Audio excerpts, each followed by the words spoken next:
ఇక్కడ పిఠాపురంలో పవన్ కళ్యాణ్ గారు అఖండ విజయం సాధించడానికి టూ ఇంపార్టెంట్ ఫ్యాక్టర్స్. ఒకటి, మన ప్రెసిడెంట్ జనసేనాని పవన్ కళ్యాణ్ గారు అయితే, రెండో ఫ్యాక్టర్, నాటి వ్యక్తి ఫ్యాక్టర్, పిఠాపురం జనసైనికులు, పిఠాపురం పౌరులు, పిఠాపురం ఓటర్స్. వీళ్ళిద్దరూ లేకపోతే మేము ఏమి చేసినా ఏం ఉపయోగం లేదు. సో మాలో ఇంకెవరైనా సరే పవన్ కళ్యాణ్ గారి విజయానికి నేనే దోహదపడ్డాను అని ఎవరన్నా అనుకుంటే అది వారి కర్మ, అంతకంటే ఏం చేయలేం. సో ఇక్కడ మన ప్రెసిడెంట్ పవన్ కళ్యాణ్ గారికి ఆయన గురించి చెప్పడానికి ఒక ఇంపార్టెంట్ విషయం చెప్పాలి.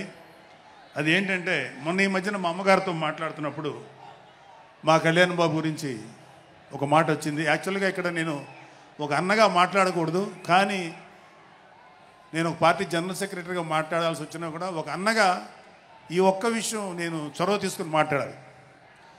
సో మా అమ్మని అడిగాను, అంటే ఆవిడ నాతో చాలా ఫ్రెండ్లీగా ఉంటుంది. ఆవిడని అడిగా, ఏదో మాటల్లో వచ్చింది, అమ్మ మమ్మల్ని, అంటే ఏ తల్లి అయినా ఒక ఆడతల్లి, ఒక స్త్రీమూర్తి బిడ్డను కనేటప్పుడు చాలా నొప్పులు పడుతుంది, అది ఒక పునర్జన్మ అంటారు. అలాంటిది నేను మా అమ్మని అడిగా, నేను పుట్టినప్పుడు ఏమన్నా పెయిన్స్ అనుభవించావమ్మా అని. మా అమ్మ అంది, నువ్వు పుట్టినప్పుడు నేను అనుభవించిన పెయిన్స్ భూమి మీద ఆడది అనుభవించలేదు, అంత కష్టం పెట్టేవాడిని. అది మా అమ్మ చెప్పింది నా గురించి. సరే కళ్యాణ్ బాబు ఎలాగా అన్న, గొప్ప విషయం అంటే నేను షాక్ అయ్యా.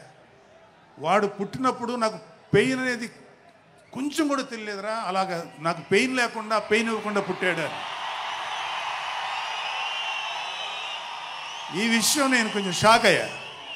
అదేంటమ్మా కనీసం పెయిన్స్ ఉంటాయి కదా, ఏమోరా నాకు ఏమాత్రం పెయిన్ తెలియకుండా పుట్టాడని. సో నేనేమంటానంటే, పుట్టేటప్పుడు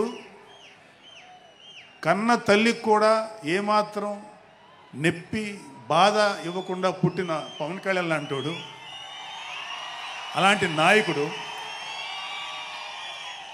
ఈ కూటమి భాగస్వామ్యంలో ఉప ముఖ్యమంత్రిగా ఉన్న నాయకుడు ప్రజలకి ఎందుకు బాధలు రానిస్తాడు? వాళ్ళకి ఏ బాధలు కష్టాలు రాకుండా గుండెల్లో పెట్టుకొని చూసుకుంటాడు. అది మనం కళ్ళారా ఈరోజు చూస్తున్నాం. ఇప్పుడు మనం చూస్తున్నది ఆవగింజలో అరవంతు మాత్రమే. కూటమి భాగస్వామ్యంలో పవన్ కళ్యాణ్ గారి భాగస్వామ్యంలో జరుగుతున్న కూటమి ప్రభుత్వం పరిపాలన ఆవగింజలు అరశాతమే. ఇంకా చాలా ఉంది. ఇప్పుడు చూస్తుంది just tip of the iceberg.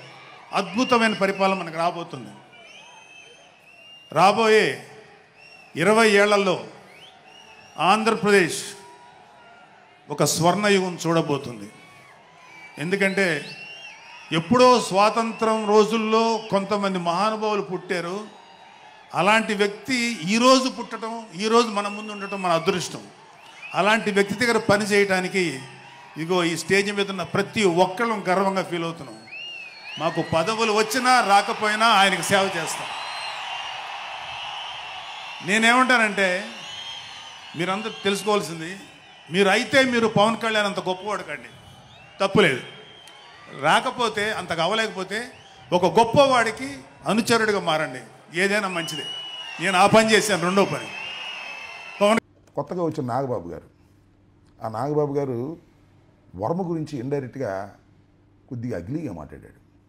సరే, వర్మ వల్లే మీరు గెలవలేదు, లేదా ఎవరి వల్ల మీరు గెలవలేదు, తెలుగుదేశం వల్ల కూడా మీరు గెలవలేదు అనుకున్నాం. ఇది ఎలక్షన్ ముందు చెప్పాల్సింది కదా. వర్మన మాకు అవసరం లేదు, నువ్వు లేకపోయినా మేము గెలుస్తామని నాకు చెప్పొచ్చు కదా. ఎన్నికల వరకే మాత్రం వర్మను బాగానే ఉపయోగించుకున్నారు. వర్మ వల్ల గెలవలేదు, ఎవడి వల్ల గెలవలేదు, మా తమ్ముడు సొంత వల్లే గెలిచాడు. ఓకే, అది మీ అభిప్రాయం కావచ్చు. కానీ రాజకీయాల్లో మీకు సీటు త్యాగం చేసి వెళ్ళిపోయినటువంటి ఒక వ్యక్తి గురించి అంత అగ్లీగా, అవమానకరంగా మీరు మాట్లాడటం సభ్యత, సంస్కారం కాదనే విషయం నాగబాబు గారు తెలుసుకోవాలి. ఇక నాగబాబు గారు ఇంకో మాట అన్నాడు అంతకుముందే, ఆయనకి మాత్రం వర్తించదు. అధికారంలో ఉన్నప్పుడు మనం ఒళ్ళు దగ్గర పెట్టుకు మాట్లాడాలని చెప్పి ఆయనకి మాత్రం వర్తించు. అన్నదమ్ములు ఇద్దరికీ మాత్రం వారు చెప్పే సూక్తులు వర్తించు, ముందు వారికి మాత్రమే వర్తిస్తాయనేటువంటి పద్ధతుల్లో ఈ జనసేన ఆవిర్భావ దినోత్సవ సభ జరిగిందనే విషయం నేను ఇక్కడ మీకు చెప్పదలుచుకున్నా. చాలా ఆసక్తికరమైన విషయాలు 5-6 జరిగినా దానిలో పెద్దగా చెప్పుకోదగిన ఒక పటిష్టమైనటువంటి సందేశాన్ని జనసేన రాజకీయ పార్టీ ఇవ్వలేకపోవటం చాలా దురదృష్టకరం. మళ్ళీ పవన్ కళ్యాణ్ గారు ఇంకో మాట అన్నారండి, దేశం కోసం ప్రాణాలు ఇస్తా అన్నారు. మళ్ళీ ఇది మామూలు డైలాగే. అసలు ప్రాణాలు ఇవ్వాల్సిన అవసరం ఎందుకు వస్తుంది నాకు అర్థం కాలే. దేశం కోసం అయితే ప్రాణాలు ఇస్తాడు, కానీ ఎమ్మెల్సీ వస్తే మాత్రం వాళ్ళ అన్నకే ఇస్తాడు. ఇది ఆయన నేచర్ అని నేను ఈ సందర్భంగా చెప్పదలుచుకున్నాను.